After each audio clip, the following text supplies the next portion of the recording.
Is also the PWR app on your smart speakers, on the website and on DAB digital radio this Monday evening across the county. And on the way between now and 9, well, it is a Pembrokeshire Senior Cup Final special. We will be hearing from both sides ahead of Saturday's showpiece game at the Oggy Bridgemeadow Stadium. We've got the Milford United captain, Scott Griffiths, joining us to tell us what it will mean to his side to cause an upset on Saturday. And from Hakin, we'll speak to their boss, Scott Davies, to get his thoughts ahead of the final. We will, of course, have to squeeze in some local rugby as well, some brilliant stories to come out of the weekend. And we want your thoughts and predictions, always welcome, ahead of Saturday's Senior Cup Final. So let's get going, shall we? It is Monday evening. Gordon Thomas, how are you? I'm very good, Ben. What a beautiful weekend it was in Pembrokeshire. It's very rare I say that, Ben, but it was gorgeous and the weather's still good at the moment too. I know, and I was thinking about this earlier, that we're not far off the cricket season, are we? Which basically means we're going to get some rain in a few weeks' time. No, if only you put the kibosh on it now, haven't you? Well, it happens every year, we know that. If only the cricket season had started this weekend, because it has been gorgeous, hasn't it? Really nice. It's glorious, absolutely glorious. A pleasure to be out on a Saturday afternoon. And we will check the forecast for the Oggy Bridgemeadow Stadium at the weekend. Tom, evening to you. Hello there, hello. I was enjoying the sunshine. I came on as a substitute for Broadhaven Reserves on the weekend, and it's no better place than Peasy Park on a sunny day. And how'd you get on, Tom? Not very well. They're against Solver, who are still I think they're still trying to go for promotion out of Division 5 for the reserves. But it was good to get my steps up and to run the line. It was nice. Do you notice how he diverted what was the result, Ben? He did. He didn't answer my question, did he? He didn't answer the question exactly. Tom.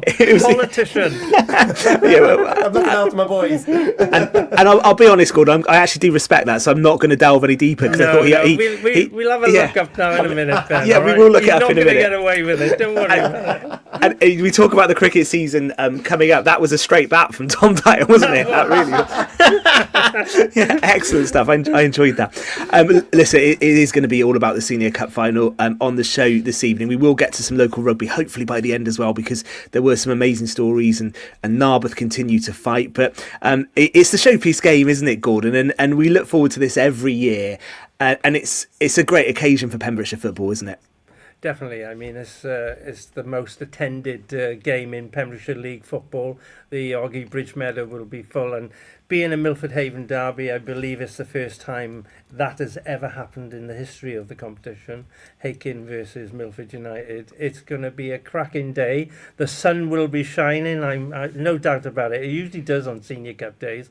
And it's going to be interesting to see what actually happens on the day. I mean, red hot favourites are Hakin United, to be honest with you. They've won the competition 12 times over the history of the Senior Cup. Milford United have won it on 4 occasions, but you have to go back to 1958 to 63, something like that, when they won it. They won it four times on the bounce, but then they were a Welsh League side, so that's why they weren't in the competition as much as that back in the day. But they're back in now because they're Pembrokeshire League football side. So it's going to be a great occasion, Ben, and looking forward to it. It really is. We'll do some trivia, actually. I will set a question at the end of this part, and we'll have some answers on it, actually, about some previous winners. On paper, this is a bit of a mismatch, isn't it? And I don't say that with any disrespect at all. But it is because Milford United have been relegated. And I'm really looking forward to talking to Scott Griffiths, actually, the Milford skipper, to get an insight, because Milford will be disappointed they've been relegated from Division 1 this season, and I'm just wondering how they psychologically recover from that to lift themselves for Saturday. And I only say on paper it's a mismatch because of what's happened in the league, because actually Milford have beaten the holders, Clarbeston Road, in the semi-final. This is cup football and anything can happen. But how do you think Milford will recover from that relegation, Gordon, on Saturday? Well, you've got to go out there with a positive attitude. I mean, a lot of the boys were probably in school with each other, so they'll know each other very, very well. And Hakin have obviously got bags of experience in their side in playing in competitions such as the Senior Cup. They're involved in the West Wales Cup, and manager Scott Davies is a very down-to-earth manager. He'll keep his boys really grounded before the cup final.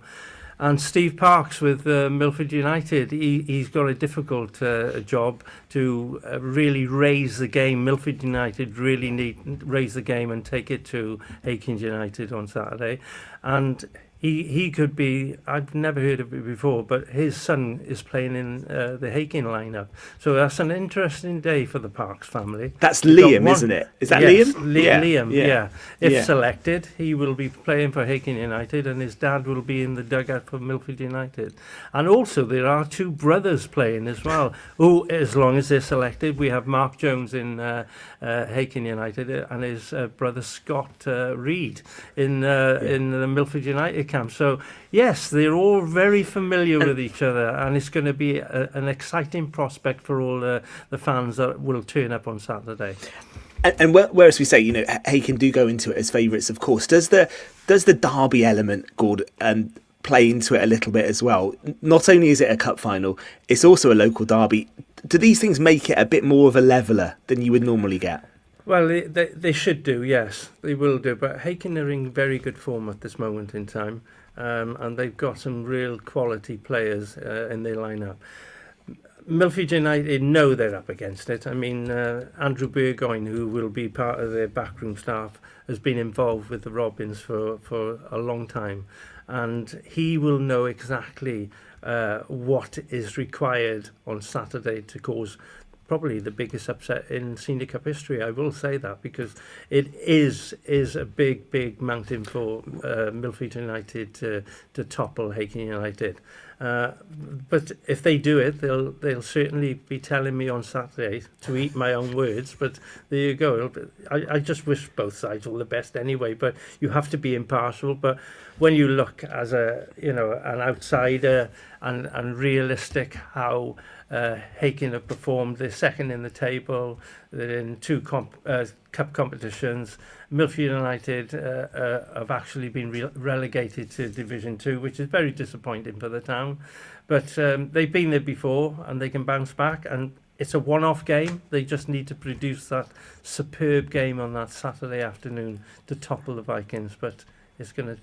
I can't see it happening, if I'm honest. Well, I think we can make some predictions if you want. Maybe we'll save that until we've spoken to both camps, Gordon. I think maybe we'll do that for the final part. I think the Oggy Bridge Meadow is a great venue for it, isn't it? Both sides going back there, having won in the semi-final there as well, and I think that probably helps a bit as well that they've had those games under the floodlights. Does that help a bit with the nerves, do you think, ahead of a final, Gordon? Yeah, definitely. And also, it's the first time they played on the all-weather surface there as well, which was in the semi-finals, and it's the first final that's going to be played on an all-weather surface. So they would have experienced that in the semi-finals, and that will give them, a feel of how the pitch is going to be playing on Saturday afternoon, which is important for both sides. Yeah, indeed. Okay, that's to come then. We're going to hear from Scott Griffiths of Milford United, Scott Davies, the manager of Hakin as well. And Gordon, just to talk about the number of cup wins, and you alluded to it just there, Hakin have won the most. It's a competition they love, isn't it? They've won the cup 12 times, so they know how to get the job done. That's some record, isn't it, actually? Yeah, and I mean, it's only in the real 90s that Hakin come to the fore. I spoke about it, I think, last week on the show when Gary Dawes was manager, and they won 7 titles on the bounce. And I think they won the Senior Cup on 5 occasions during that period. They seem to have enjoyed the experience of going to the Bridge Meadow and having a great day out, and they've been very successful as well on the meadow. So it's going to be an interesting one. Milford United are really up against it, and they could upset their form, but we've seen it before, Ben. It could be. I mean, last season, I'm getting mixed up now. Was it Clarbus Road? Last season, yeah. Carby Road won it last season. They weren't expected to win it either. But they did on the day. They got the better of Goodwick. And, it does happen. And I remember one particular final. It was early 90s that Narberth beat Hakin United 1-0. And that was a bit of a surprise at that particular time. So they won't be complacent, neither side. They know what they've got to do. They know what they're up against. And it's going to be a great day out. And may the best side win then. two sides coming from the same part of the county does beg the question, where will the pre-match activities take place, Gordon? It is a tradition, isn't it? Pre-match breakfast on Senior Cup final day. Although Fraser did Fraser say that he'd not so heard much that, in the Hakin camp, I'm yes, afraid. I think Gary, when he was playing, they did all the razzmatazz, and I think I alerted that 1-0 defeat against Narberth put an end to the breakfast, as far as I'm concerned, with Hakin. He said it's just a normal Saturday. We'll turn up at 1 o'clock, and we'll get ready, we'll prepare, and we'll go out. We don't have breakfast together every week, so we'll do it like it is on a normal Saturday. And that's the way they've been doing it for years, and it seems to work for them. And there's other traditions, though. Don't the referees always go for breakfast, the match officials? Yeah, the match officials, which I will be invited to, meet in the Friars Vaults on a Saturday afternoon, just to have a light lunch and a quick chat and a bit of... Sean O'Connor usually does a quiz for the boys as well, the referees, and that's quite a bit of fun. And then they make their way over to the stadium, and they prepare to officiate take charge. The final, yeah. And you're going for breakfast with the match officials, Gord, yeah? We call it brunch. A brunch, okay. That's very civilised, isn't it? Yeah, it's very civilised, mate. Very nice. And you are right about the crowds as well. The Pembrokeshire Senior Cup final is really well supported each year, isn't it? Oh, definitely. Every year, it never ceases to amaze me. No matter what team is playing there, there's always a good crowd out to watch the. It's the blue ribbon event of the Pembrokeshire Football League, to be honest with you, and they have done such a great job of, and Half West County, you got to take a lot of credit for it as well, because they got all the facilities. They open their arms and bring the people in, and everybody has a great day out, and it'll be a really friendly atmosphere there, and being a derby has given a little bit more edge as well, Ben. Well, listen, we're going to be previewing it with both sides in just a sec. Let's just do a trivia question, shall we? Gordon, first winners of the Pembrokeshire Senior Cup 1947 were RNAS Dale. The season after that, Narberth won it, and Pembroke Borough as well, in the 1940s. But the question I'm going to set, and you know the answer to this, Gord, so you can't enter this, and neither can Tom. So we'll put this out to people watching and listening. Which Pembrokeshire village won the Pembrokeshire Senior Cup in the 1957-1958 season, but no longer exist as a side? So 1957-58 no longer exists. Which Pembrokeshire village won the Pembrokeshire Senior Cup in that year? Let's have some guesses on that. That was 1 year, Gord. I don't think you did cover that final for the Western Telegraph, did you? I wasn't even a twinkle in my father's eye. Let's put it that way. Good stuff. There's some great history with the Senior Cup, though. So get in touch if you think you know that. Just to round up some of the other football from the weekend, we spoke last week, didn't we, about Goodwick looking to go invincible and not lose a game in the Division 1 season. They lost, of course, to Hakin in the Senior Cup semi-final, but they're on track because they had a decent win, didn't they? 3-0 away at Kilgetty. Yeah, definitely. I did actually speak to Chris O'Sullivan. He set them the task of trying to go unbeaten for the whole of the season, which we had from Brian Morris last week, telling us exactly how well they've been doing for the last few seasons. So, yeah, they got over the line. Nathan Green has returned to Goodwick. He got the opener. I believe Will Howarth got one as well. And the other name escapes me. I tell you, I shouldn't escape me because it's obvious.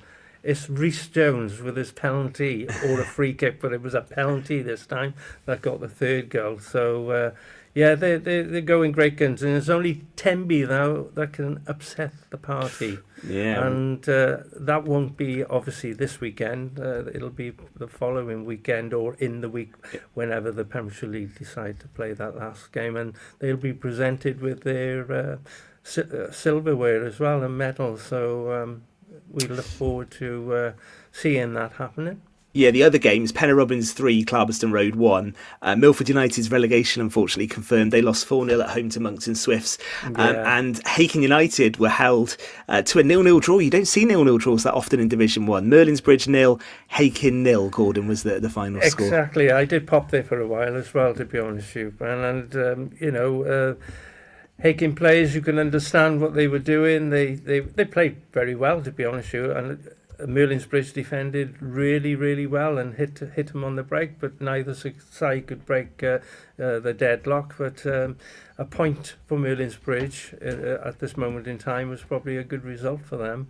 But Hakin are assured of second spot in the league, and obviously they have what we've just been talking about, an important cup date this coming Saturday, and I don't think any of those players were putting their bodies on the line for obvious reasons. No, and that's the thing, isn't it? Like the week before a cup final, you don't want to miss out, do you, and pick up an injury. I think we're gonna take a moment there, and I think we're gonna come back in the second part and start to hear from either side. So Scott Griffiths is the Milford United captain. We'll be hearing from him. We'll be hearing from Scott Davies as well, the Hakin coach, in the third part of the show. Good to have you with us this evening. It's Monday evening. It's Pure West Sport with Eaton-Evans and Morris Solicitors.